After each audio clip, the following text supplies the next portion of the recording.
Good evening. Welcome to the first Malkin lecture in our 2025 series. I'm Oscar Pena, the programming coordinator here at Park Avenue Armory. Built in 1881, this building was an emblem of New York high society, with members from prominent families like the Vanderbilts, Roosevelts, Stuarts, and Livingstons. While this extreme wealth resulted in lavish landmarks such as this, the Gilded Age was just that, a thin layer of wealth over a society where it was a struggle for most to get by. While this era was a period of great social reformers that sought to reshape this dynamic, not everyone was operating by the same honor code. Tonight, we welcome John Tauranac to introduce us to some of the renegades operating in this era, people who invented alternative opportunities to try and get a leg up. His new book, New York's Scoundrels, Scalawags, and Scrappers, The City in the Last Decade of the Gilded Age, chronicles schemes from the twilight of the 19th century that still shape our city to this day, which we will have available after the talk in the library behind you. Mr. Tauranac's books include Manhattan's Little Secrets, New York from the Air, The Empire State Building, The Making of a Landmark, and Elegant New York. His urban insights also contribute to his work as a prolific mapmaker, designing maps for the MTA, parks, and Manhattan Block by Block, now in its 6th edition. Please join me in welcoming John Tauranac.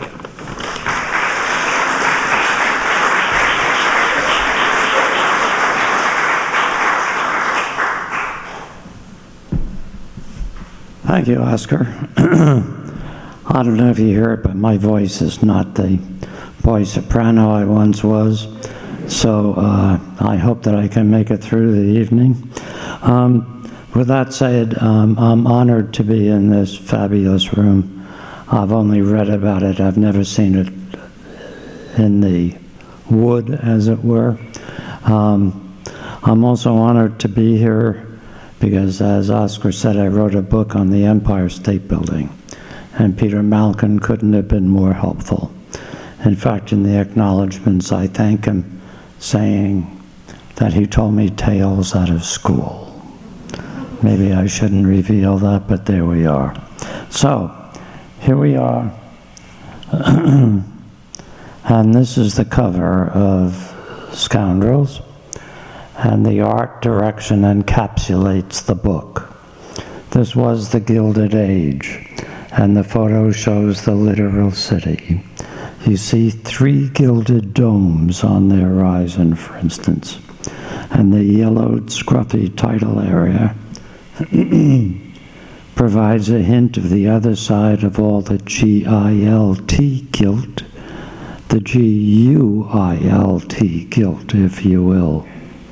You see the 6th Avenue L, which had a station at 18th Street, right in front of a building with a tall tower, topped by one of the gilded domes. That was the Siegel Cooper department store, and it synthesizes several leitmotifs of the book. I begin the introduction by citing a politician named George Washington Plunkett, who was a member of Tammany Hall, the political clubhouse on 14th Street, illustrated here. I say in the introduction that if you use the word venal only once in your life, and you use it to describe the shenanigans of Tammany Hall, you will have done the word justice. And here is State Senator George Washington Plunkett about to have his shoes polished. It was Plunkett who famously said, "I seen my opportunities and I took 'em." Like Plunkett, the players in this book also saw their opportunities, and they too took them, or at least they tried. The average New Yorker went about his daily life playing by the rules of the game in the 1890s. Some might have cheated a little, but they were only scalawags. Other individuals, along with the managements of some businesses and political organizations, were the scoundrels, and they played by totally different rules, successfully gaming the system to their advantage, to the disadvantage of countless others. And then there were the scrappers who fought to change the system, to improve it, and every so often they succeeded. The average New Yorker, however, could have cared less, with no interest in rocking society's boat or the ship of state. The decade is specifically called the gay 90s, which is a bit of a misnomer. There was a high degree of gaiety, all right, but it was generally reserved for the top 10%ers. If you were a common working stiff, or worse, a common working stiffette, life was not so gay. With that said, I begin each chapter with a photo of a building that still stands and is relevant to the story. Thus, I try to create a physical link between the city of today and the city of the 90s. And I'll begin this talk by reading some lead paragraphs of stories and then go into greater depths on other stories.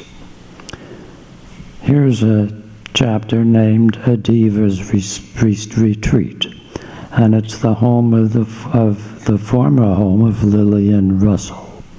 And I'll begin the chapter with, she was big, she was blonde, she was beautiful, as Mickey Spillane might have described Lillian Russell, who reigned as the highest star in the firmament of comic opera and operettas in the late 1890s and the late 1880s and early 1890s. She was so commanding a presence in her field that composers the quality of Reginald de Koven would write scores with her specifically in mind for the leading soprano roles. And her popularity was so great that hairdressers would advertise the Lillian Russell style, a coiffure that would give their customers star-quality hair. Despite Lillian Russell's fame and fortune, after marrying her lead tenor, who had studied voice in Italy and changed his name from John Chatterton to Giovanni Perugini, she mysteriously found herself inexplicably broke. So broke that she took out a mortgage on her house, and soon after divorcing Perugini, to take out another mortgage and then be forced to sell the house. Soon after their engagement, Perugini had boasted to his friends at the Players Club that he had played a strong hand. And he said, "I am sure of a position for life. I don't have a smoking gun, but I'll bet that you can figure out who the scoundrel was." For fans of Jane Austen, I begin this paragraph with the variation on a theme. It is a truth universally acknowledged that drinking on an empty stomach is inadvisable. Something that the upstate Republican Senator John Raines, R-A-I-N-E-S, took to heart. Never a publicly avowed prohibitionist, Raines nevertheless saw that a state law was enacted in 1896 that, among other things, mandated that if you wanted to have a drink at a bar, it couldn't simply be a drink, or even a drink accompanied by some peanuts or a snack. It had to be accompanied by something more substantial. It had to be accompanied by a meal. The tradition of saloons offering what passed as a free lunch in exchange for a customer ordering a beer would be a thing of the past. And the illustrated building on Broadway between 26th and 27th Streets is the jumping off point for this story, because one unfortunate bartender was asked by his boss to continue to put out a free lunch. He was arrested. The law appropriately was passed on April Fool's Day, and its multiplicity of provisions, such as the fact that hotels could serve alcoholic beverages in their dining rooms on Sundays and beyond the closing hours weekdays, provided a meal was being served, created havoc. What do you think local barkeepers said? Well, we have back rooms. Why don't we just carve them up into hotel rooms? And we'll create a dining room. Teddy Roosevelt went to one of the dining rooms. He said if it was 4 by 6 feet, it was big. And what do you suppose frequented these hotel rooms, quote unquote? Well, prostitutes used them with their johns, and so there was fast turnover. Gamblers liked to use them for gambling dens, etc. And it went downhill from there. I end the chapter with this. Under the headline, Mischief of the Raines Law, the Times editorial board said that the consequences of the Raines Law go to show how unwise it is to have laws so ill-adapted to circumstances and conditions, so out of keeping with the prevailing sentiment of the community that they cannot be clearly applied and readily enforced. The worst effect of begetting these subterfuges and fostering the spirit of disrespectful law and public authority. I add, would that the framers of the Volstead Act had listened. And here is Delmonico's restaurant. The title of the chapter is La Crème de la Crème. A restaurant is a machine for dining, and the restaurants flying the Delmonico colors in the 1890s were hands down the best oiled and smoothest operating machines for fine dining in New York City. Delmonico's was royalty, and they catered to royalty. Royalty by blood, such as the Duke of Marlborough, and royalty by achievement, such as Sarah Bernhardt, along with ordinary folks who just had money. Here's an 1893 view of Delmonico's, and incredibly, save the awnings and rooftop railing, its facade hasn't changed one whit. The restaurant itself occupied the basement and 2 lower floors of this 8-story building, with the intermediate floors leased out as offices. And what was on the top floor? Well, remember that restaurant kitchens are notorious sweat boxes, and the kitchen was on the top floor, where a breeze from any of the 3 exposures could be captured. The waiters would send up their orders by pneumatic tube, and the food would be delivered to the dining areas by hydraulic elevators. Perhaps this arrangement was the answer to every chef's dream. There would be no waiter clamoring to know where the order was that he had put in 20 minutes before, no waiter complaining that table number 12 was carping. By the late 1880s, Charles Delmonico Christ, a grandnephew of the founders and the last in the male line, legally changed his name to Charles Christ Delmonico, and he took over.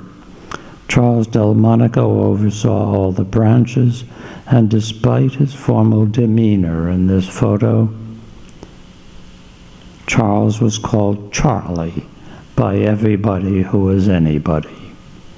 The day after the new Beaver Street branch opened in July 1891, the New York World announced, "Now you may dine again," and went on to say that if you wanted to see any kind of broker who has an office downtown, it was a 10-to-1 shot that you would find him afternoon yesterday at Charlie Delmonico's. Translating how much things cost to put things in perspective is a less than perfect art, but an 1890s dollar is roughly the equivalent of $36 today. However, even with that equation, some things in the 1890s seem to have cost less in comparison, others more, and some seemingly the same. Under fish as an appetizer on this Delmonico's 1899 menu, we see stuffed shell crabs for $1, or 37 in today's money. On the Delmonico's menu of July 18th, under appetizers, we see Maine crab cake for $37, basically the same price. Chefs at the best restaurants and hotels and in the homes of the wealthy were handsomely paid in the 1890s, better paid than congressmen, college professors, and New York City's mayor. The chef for William K. Vanderbilt was earning $12,000 a year, and chefs at prestigious restaurants easily made the same, perhaps even more, with all the perquisites that came with the job. And Charles Ranhofer was just such a chef. Ranhofer had a cookbook published in 1893. This was no ordinary cookbook. The title's first 14 words spelled it out. The Epicurean, a complete treatise of analytical and practical studies of the culinary art. At 1,183 pages, this Franco-American culinary encyclopedia was designed for the hautest of haute cuisine chefs. Ranhofer knew that seasonal offerings had to be considered when certain game was in season, for instance, and Ranhofer had page after page of tables of supplies, each page with 12 columns, one for each month of the year. And what do you see down at the bottom of the page for game? That's right, woodcock. It was out of season from February to the last 2 weeks in August. And what do you suppose Delmonico's was serving the month it opened in July 1891? You guessed it, woodcock. Yes, Delmonico's broke the law, and they were taken to court. The lawyers for the defense, Shipman, LaRoque, and Choate, basically said, woodcock? Poppycock. A problem for the litigants was the district attorney who was to prosecute the case. This man, Delancey Nicole, an upper-class good old boy. Nicole was a member of the St. Nicholas Society, for instance, an association of males whose ancestors had been residents of the United States since before the United States was. Nicole did not see the calendar in the case until March 1893, by which time Charlie Delmonico had inexplicably ignored the defense mounted by his own lawyers and had as good as conceded the case. Delmonico declared that it was his duty as a restaurateur and host to serve his customers whatever viands they desired, in season or out. He had always done so, he would continue to do so, and he might as well have added, damn the consequences. When the case finally did go to trial, the defendant was encouraged to plead guilty, pay the fine, and be done with it, for a grand total of $450. Charlie Delmonico paid on the spot with no comment from him. By December 1893, District Attorney Nicole had decided to retire, and 230 of the city's leaders gathered to honor him at a banquet. Although this photograph was taken several years after the fact, you get an idea of how the gathering might have looked. Not a woman in sight, by the way. The head of the City Bar Association declared that during Delancey Nicole's service as district attorney, there had never been a whisper that any man in the city was powerful enough to command Nicole or cunning enough to influence him against his convictions. And the room rang with an endorsement of the tribute. The space just happened to be the main dining room of Delmonico's, and it just went to show the power of the Delmonico name. Not only might Charlie Delmonico have been commanding enough to influence Nicole de Stael on the Woodcock case, Delmonico was cunning enough to arrange to host the banquet honoring the man who theoretically had been the restaurant's legal comeuppance. And here today, almost gone yesterday, the City Hall story. And I begin it by saying that novelty was all the rage in the late 19th century. And by the late 1880s, the spirit of tearing down and building up was already rooted in the city's psyche. Everything was fair game in the demolition derby, and the glint in the wrecker's eye was falling upon the venerable City Hall. City Hall, which was finished in 1811, when the city's population stood at about 100,000, had never been built to house a fraction of the bureaucracy required for a city of over 1.4 million. Over the years, however, City Hall had become a dumping ground, forced to house one more municipal agency atop another. To house its ever-expanding bureaucracy, by the 1880s, the city had started renting space in commercial buildings, such as the former A.T. Stewart department store. More space was needed, and City Hall began to be regarded as an anachronism. City Hall was deemed too small for its purposes, out of date, and out of luck. Various plans were put forward for a municipal building that would house the office of City Hall and various municipal agencies on various sites, plans that all fizzled. And, said the New York Tribune, Tammany had been persistently and disingenuously engaged in an attempt to prove that City Hall Park was the only available site for the new building. And the reason Tammany wanted to build a municipal building?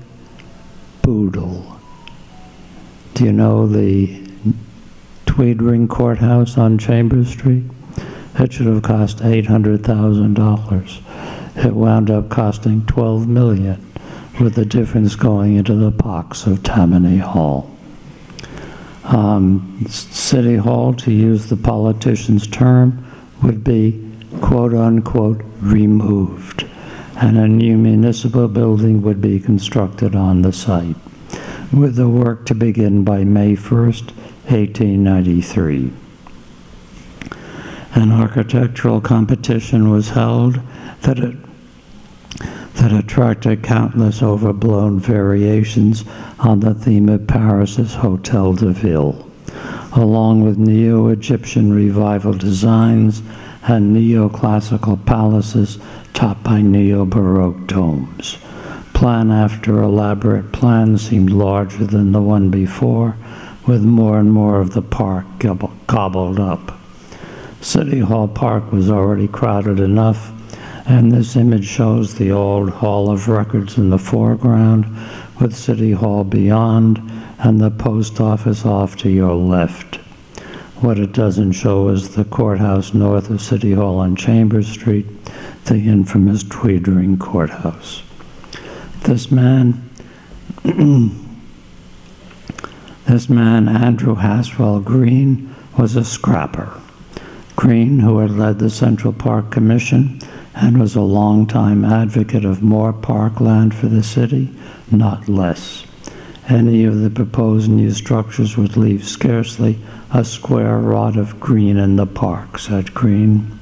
The need for small parks, for breathing spaces, cannot well be disputed. Why shut up those already existing? The Tammany politicians had used the word removal of City Hall which could have been interpreted as diserecting City Hall and its re-erection on another site and put to use for a different purpose. But that idea was short-lived, with one unfortunate result. It made the actual destruction of City Hall that much more imminent, and that's when a true preservation movement began.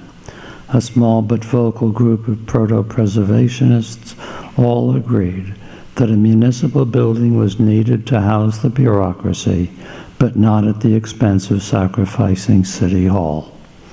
In February 1894, Andrew Haswell Green wrote a letter to the Municipal Building Commission arguing for the building's preservation. The design and construction of City Hall were as faultless as any structure in the city, he said.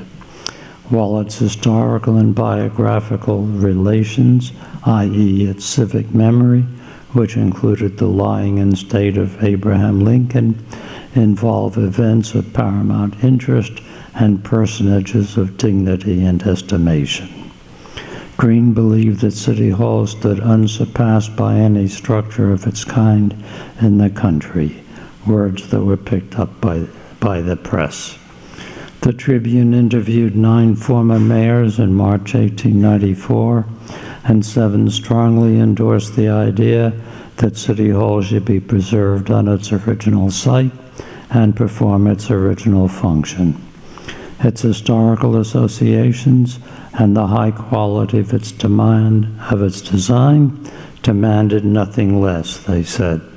High quality of design and historical associations are the essence of landmark legislation. And it was Andrew Haswell Green who was in large part responsible for starting the preservation movement. He enlisted John Winfield Scott, the State Secretary of the Society of the Sons of the American Revolution, to join the fray. The Society printed a pamphlet based on Green's thoughts, with copies delivered to state officials and periodicals. Scott then contacted about 1,500 organizations in the city, asking them to join the fight to preserve City Hall. Soon delegation after delegation from various local organizations was traipsing up to Albany to press their case. By late spring 1894, lawyers for the Sons of the American Revolution had drafted a bill on behalf of the preservation movement for the state legislature to sign. The Times wrote that Albany might finally become convinced that New Yorkers did not want the removal of the present beautiful and time-honored structure. In 1894, the legislature acted. A bill prohibiting City Hall's removal in both of the word's implications was passed. Mayor Gilroy, a Tammany Democrat, traveled to Albany in the hope of dissuading Governor Roswell Flower from signing the bill. But the Democratic governor signed it anyway, and perhaps this frowning photo of the mayor was taken soon after.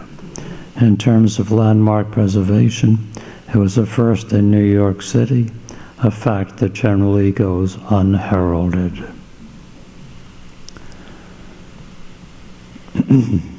Let me just take a shot of water, if I may, and with a look, maybe my voice will get better.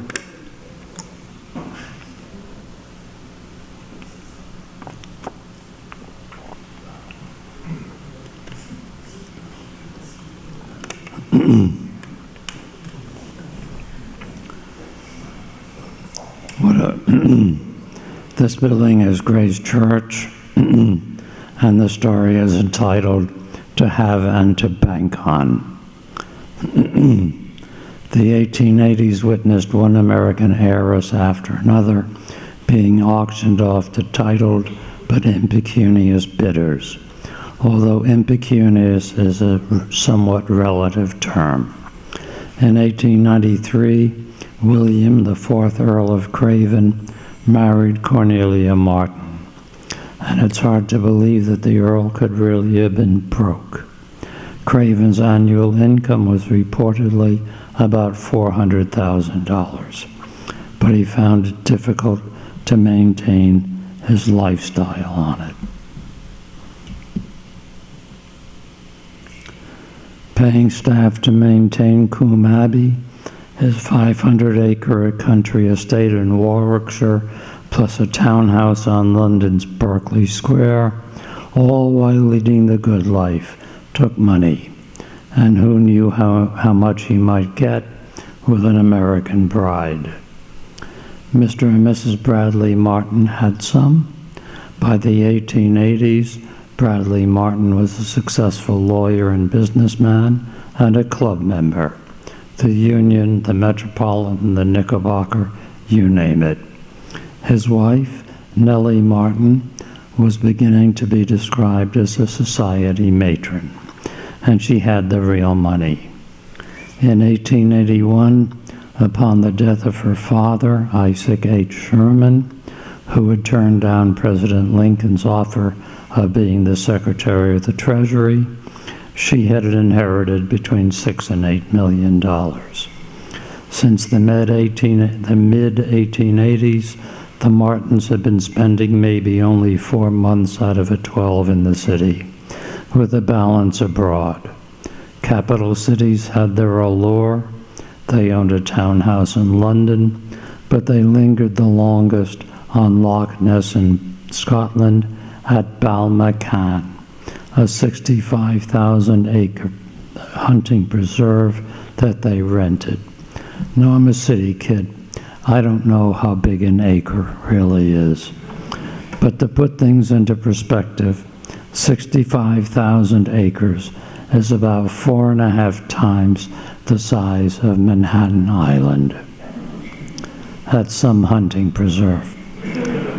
One of Cornelia's brothers had become chummy with Craven, and the Earl was a guest at Balmacan during the fall hunting season of 1892. When the 24-year-old arrived at Balmacan, Cornelia Martin was 15. She turned 16 by the end of the hunting season, by which time Craven had proposed. To the senior Martins, the Earl was a real catch. Upon news of the engagement, Ward McAllister, the social arbiter, said it was a fine match. To the press, however, the match struck some bad chords.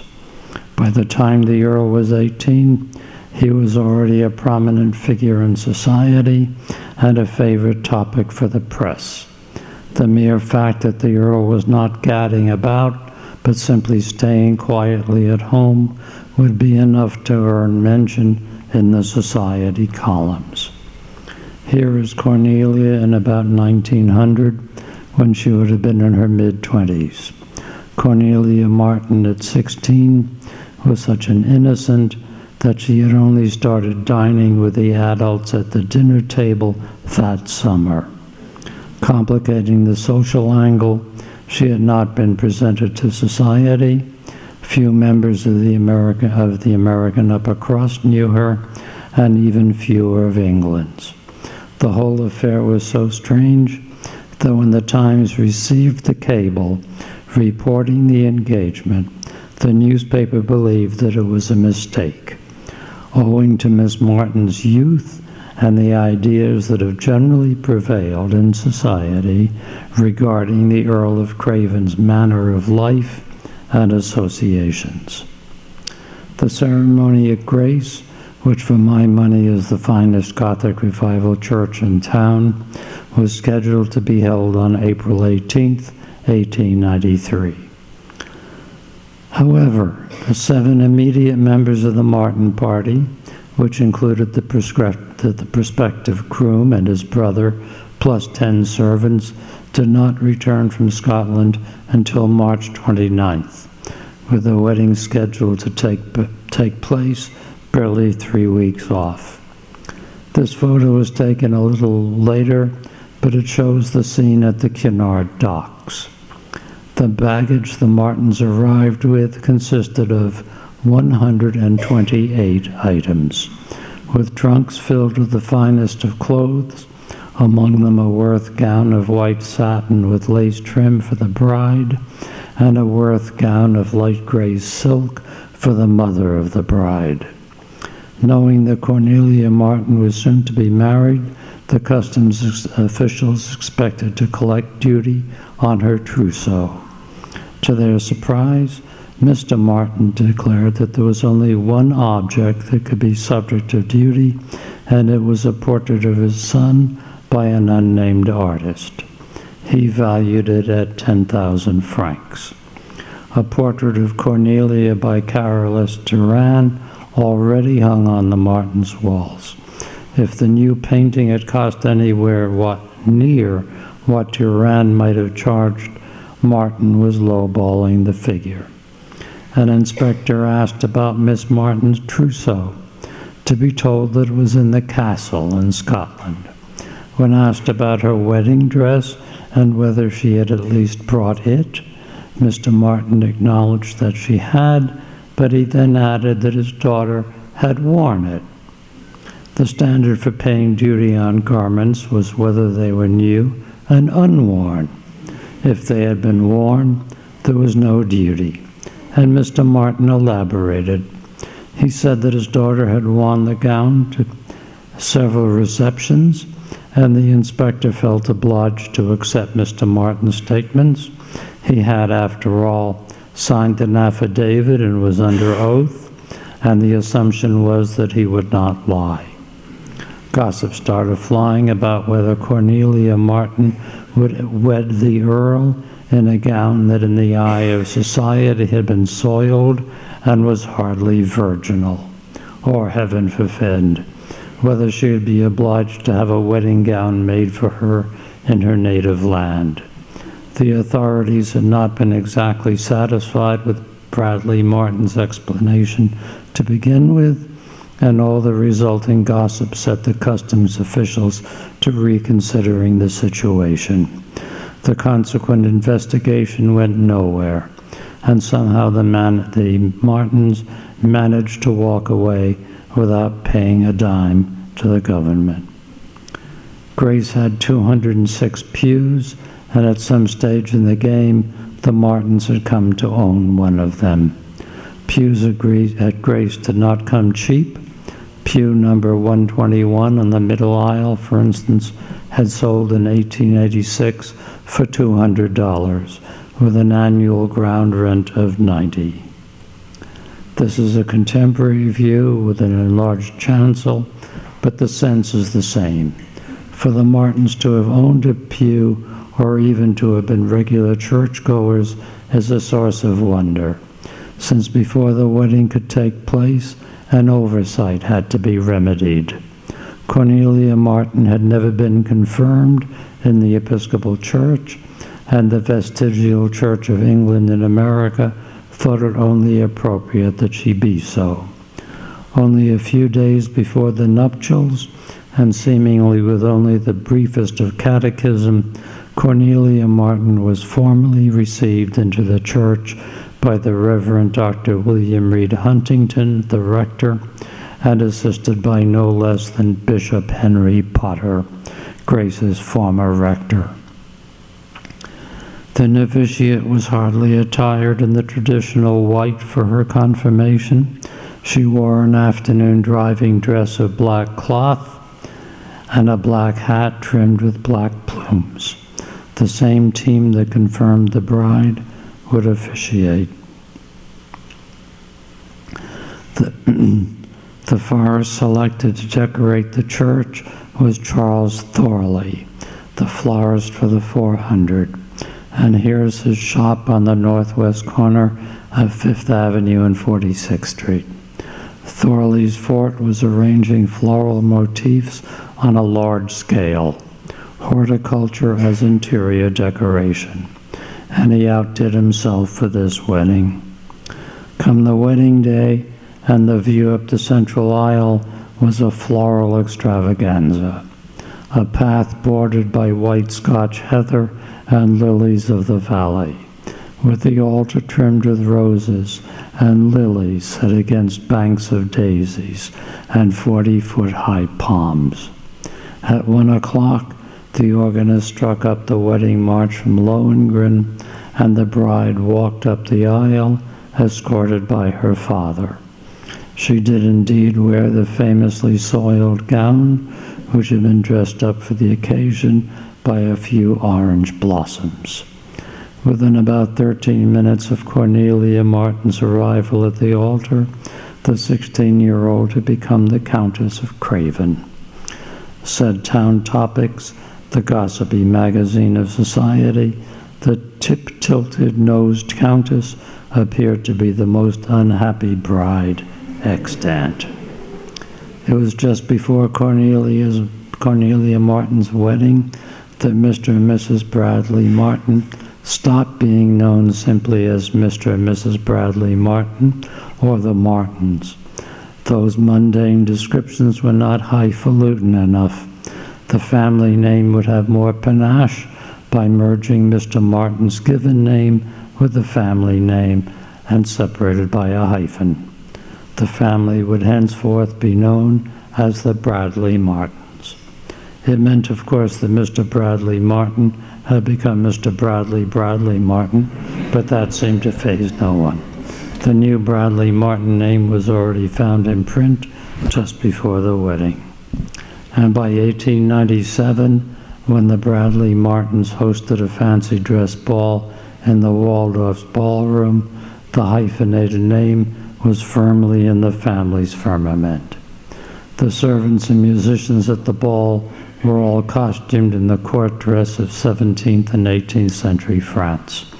Their costumes, of course, all paid for by the Bradley Martins.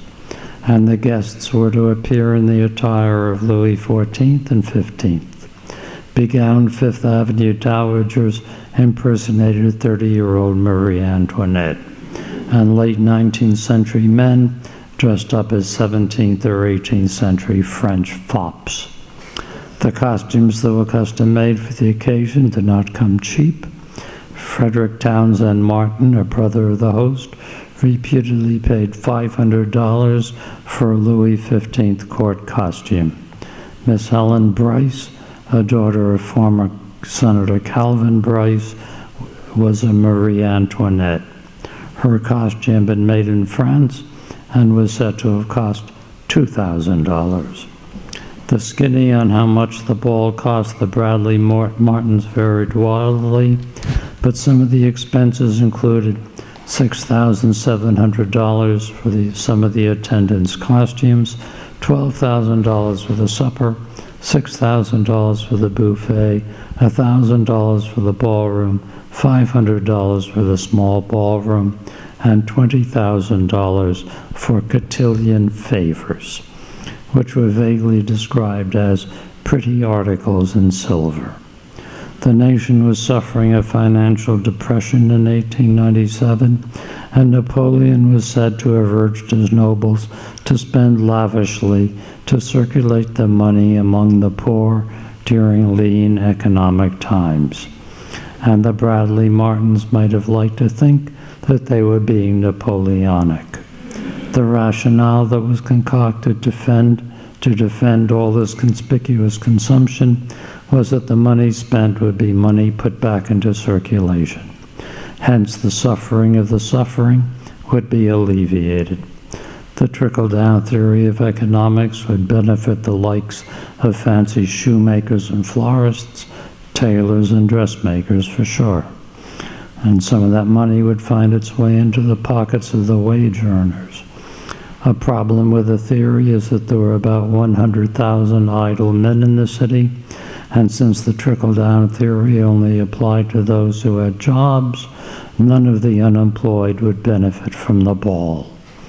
The frustration that was soon being vented by the poor intimidated many invitees, and some started to drop out, fearing that bombs might be thrown through the Waldorf's windows.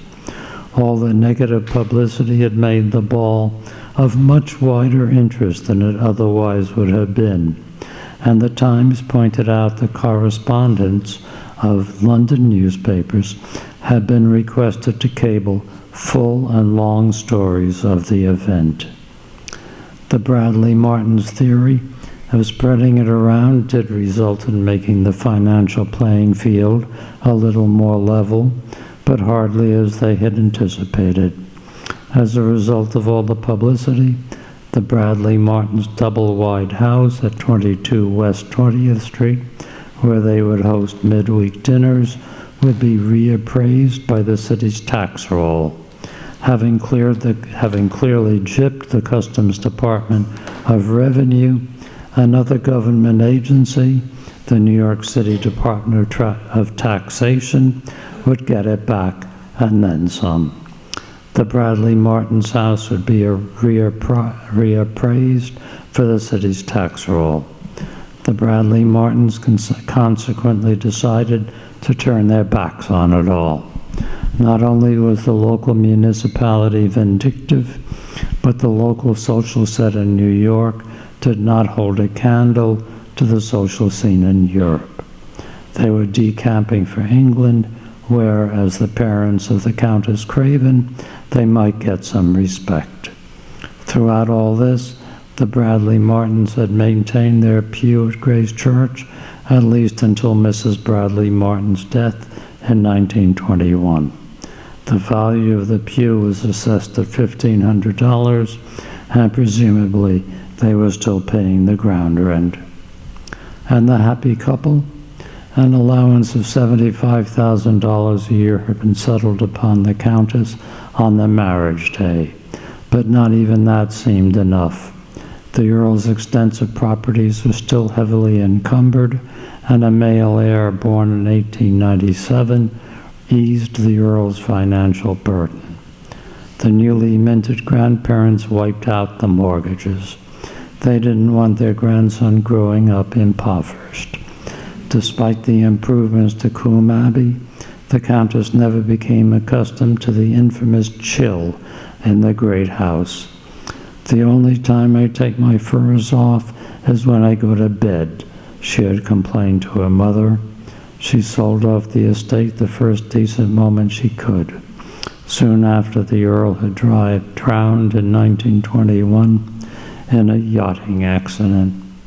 If anybody has any easy questions for me, fire away. Oh, that's a good firing job. Yes. Cool. Please wait for this microphone. You're being. I mean, we see how they spent it, but how did they get their wealth? Pardon me? The microphone's here now. How did these people get their wealth? They've spent extravagantly. The Bradley Martins? Whoever, whichever person you... Oh, in the usual fashion. Not all of them were gonifs. Some of them were legitimate. Some were decent businessmen. Some were decent businesswomen. I was going to talk about the Siegel Cooper department store. They made their money in part because they overworked and underpaid their employees. The employees put in 60-hour weeks, 6 days at 10 hours a day.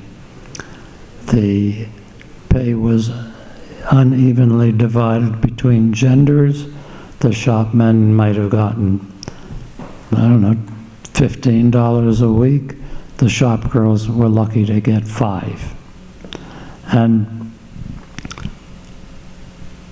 when this department store opened on 6th Avenue between 18th and 19th, it was the larger and younger sibling of one in Chicago, and they were able to combine all of their ordering and manufacturing. And so, because they could buy in such bulk, they could sell things at less than their competition, and even then they had a bargain counter. They went to the extreme of establishing their own manufacturing plants. There was a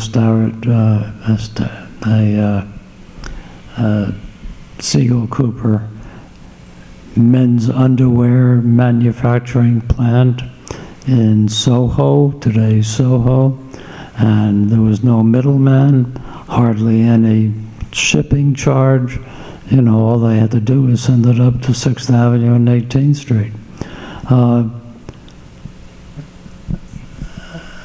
The management of Siegel Cooper, when they opened the store, advertised that there would be a public display of the store, and 250,000 people showed up. Well, they could only accommodate 35,000, so there were, how's the math, 115,000 who were turned away. The police were acknowledged by Siegel Cooper, and the police department was sent a $250 check for the policeman's endowment. Did they give paid vacations to their employees? No. Did they give a retirement benefits to their employees? No. When one of the Siegel Cooper partners was 65, he was managing the construction of the new store on 6th Avenue. That same man said that when managers turn 55, they're past their best days. But they didn't want to send them out to farm. The management thought that their elderly management should be given less responsible positions. And what would you consider a less responsible position? From managing a department and a department store to being a night watchman. That's what management said. So it was done perfectly legitimately, but they seen their opportunities and they took them. There are other stories in the book, of course, but I apologize for my voice. All the intonation is gone, and I'm sorry for it, but c'est la vie. Are there any other questions? Thank you.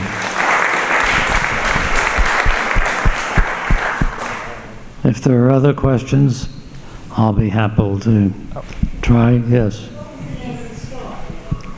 Here, there's a man. You're going to have a microphone. What was the name of the store? Siegel Cooper. Siegel Cooper. The building still stands. There it is. How long did they stay in business? They stayed in business until 1917. And I quote Yogi Berra, the Yankee catcher, who in his old days on the field played right field. And he said it gets late out here early, because he was bored and in shadows, and it got late out there early on 6th Avenue for Siegel Cooper. They were only in business for about 20 years. But sorry. I wondered if there were any intimations of a union movement. There were, well, I mean, Siegel Cooper's a good example. When they were constructing the building, steel workers walked out because they were being told they had to put in 9-hour days when the union called for 8-hour days. What do you think Siegel Cooper said? We'll bring in the Finks. And they got police protection for the Finks, and the strike never went anywhere. when the store opened, there was talk of organizing the workers. Zippo. Nothing, nada.